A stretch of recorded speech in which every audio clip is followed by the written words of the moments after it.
Hello Mark, I'm Peter, and my student number is 55, and I'm the freshman.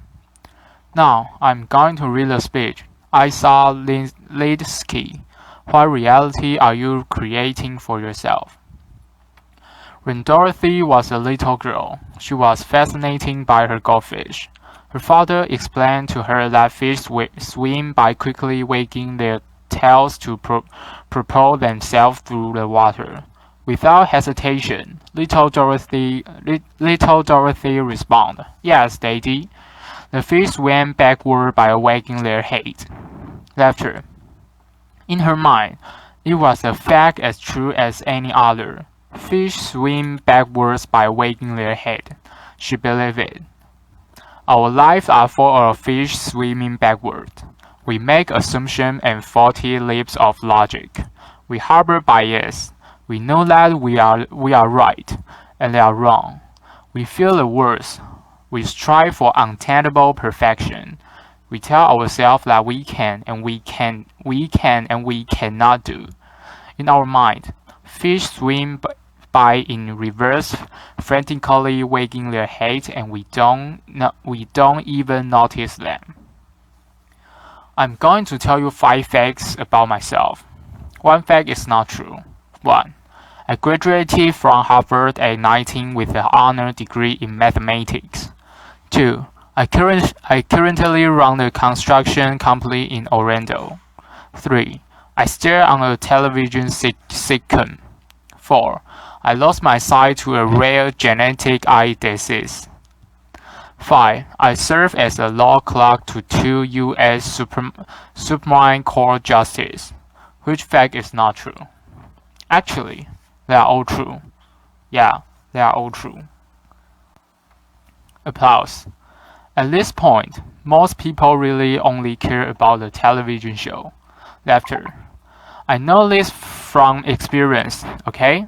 So the show was NBC's Saved by the Bell, the new class, and I played Weasel Wiesel, who was the sort of dorky, nerdy character on the show, which made it a very major acting challenge for me as a 13-year-old boy. Laughter. Now, did you struggle with number 4, my blindness? What is that? We make assumptions about so-called disabilities. As a blind man, I confront others' incorrect assumptions about my ability every day. My point today is not talk about my blindness. However, it's about my vision. Going blind taught me to live my life eye wide open. It taught me to stop those backward swimming fish that our mind create. Going blind casts them into focus. What does it feel like to see? It's immediately and passive. You open your eyes and there's a world. Seeing is believing. Sight is true, right? Well, that's what I thought. Then, from age 12 to 25, my retinas progressively deteriorated. My sight became an increasing bizarre carnival found household of mirrors and illusions. The salesperson I was relieved to spot in the store was really a mannequin. Reaching down to wash my hands, I suddenly thought it was a urinal I was touching, not a sink. When my fingers felt its true shape. A friend described the photograph in my hand, and only then I could see the image depicted. Object appeared, morphed and disappeared in my reality. It was difficult and exhausting to me. I pieced together fragmented, transitory image, consciously analyzed the clues, searched for some logic in my crumbling kaleidoscope until I was nothing at all. I learned that what we see is not universal truth. It's not objective reality. What we see is a unique, personal, virtual reality that is masterfully constructed by our brain. Let me explain with a bit of amateur neuroscience. Your visual cortex takes out about 30% of your brain. That's compared to approximately 8% for our touch and 2 or 3% for hearing. Every second, your eye can send you visual cortex as many as 2 billion pieces of information. This rest of your body can send you brain only an additional billion. So sight is 1/3 of your brain by volume and can climb about 2/3 of your brain's processing resources. It's not surprising that the illusion of sight is so compelling. But make no mistake about it, sight is an illusion. Here's where it gets interesting. To create the experience of sight, your brain reference your conceptual understanding of the world, other knowledge, your memories, opinions, emotions, mental and attention. All of these things are far more than linked in your brain to your sight. This linkage works both ways and usually occurs subconsciously. So, for example, what you see impacts how you feel, and the way you feel can literally change what you see. Numerous studies demonstrate this. If you are asked to estimate the working speed of the man in the video, for example, your answer will be different if you are told to think about the cheetahs or turtles. A help appears steeper if you just exercise, and the landmark appears farther away if you're wearing a heavy backpack. We have arrived at a fundamental contradiction. What you see is a complex mental construction of your own making, but you experience it passively as a direct representation of the world around you. You create your own reality, and you believe it. I believed mine until it broke apart. The deterioration of my eyes shattered the illusion. You see, sight is just one way we shape our reality. We create our own realities in many other ways. Let's take fear as just one example. Your fear distort your reality. Under the web logic of fear, anything is better than the uncertain. Fears fill the void at all costs, passing off what you dread of what you know, offering up the worst in place of the ambiguous, substituting assumption for reason. Psychologists have a great turn of it, of releasing laughter, right? Fear replaces the unknown with the awful. Now, fear is self-realizing.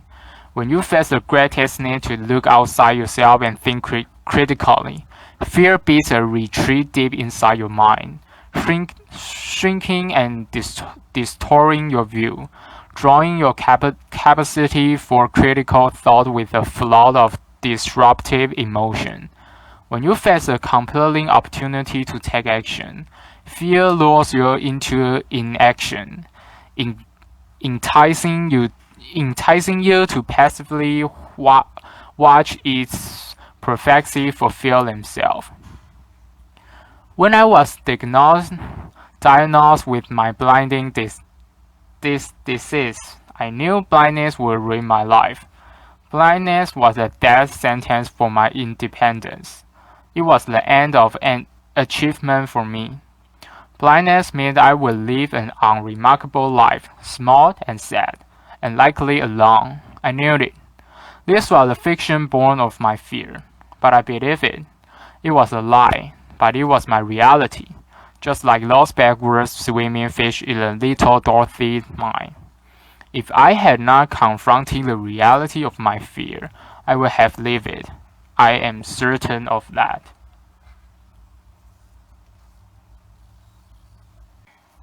So how do you live your life eyes wide open? It's a learned discipline I can be taught. It can be practiced. I will summarize very briefly. Hold yourself accountable for every moment, every thought, every detail. See behind your fears. Recognize your assumption. Harness your internal strength. Silence your internal critic. Correct your misconception about luck and about success. Accept your strength and your weakness, and understand the difference. Open your heart to your bountiful blessings. Your fears, your critics, your heroes, your villains, they are all your excuse. Rationalization, shortcut, justification, your surrender. They are fiction you perceive as reality. Choose to see through them. Choose to see through them. Choose to let them go. You are the creator of your reality. With that empowerment comes complete responsibility. I choose to step out of fear tunnel into terrain uncharted and undefined. I choose to build their blessed life, far from alone. I share my beautiful life with Dorothy, my beautiful wife, with our triplets, whom we call Lidsky, and with the latest addition to the family, sweet baby Clementine. What do you fear? What lie do you tell yourself? How do you embellish your truth and write your own fiction? What reality are you creating for yourself? In your career and personal life, in your relationship, and in your heart and soul, your backward swimming fish do you great harm. They excite the tall in missed opportunities and unrealized potential, and they engender insecurity and destroy where you seek fulfillment and connection. I urge you to search them out. Helen Keller said that the only thing worse than being blind is having sight but no vision. For me, going blind was a profound blessing, because blindness gave me vision. I hope you can see what I see. Thank you. Applause. Bruno Giseni. Isaac, before you leave the stage, just a question. This is an audience of entrepreneurs, of dealers, of innovators. You are a CEO of a company down in Florida, and many are probably wondering how is it to be the blind CEO? What kind of specific challenge do you have, and how do you overcome them? I saw Lidsky. Well, the biggest challenge become the blessings. I don't get visual feedback from people. Laughter. BG. What's that noise there? Idle. Yeah, so, for example, in my leadership team meeting, I don't see factual expression or gesture. I've learned to solicit a lot more verbal feedback. I basically force people to tell me what they think. And in this respect, it's become, like I said, a real blessing for me personally and for my company, because we communicate at a far deeper level. We avoid ambiguity, and most important, my team knows that what they think truly matters. BG, Isaac, thank you for coming to Tech. Idel, thank you, Bruno. Applause.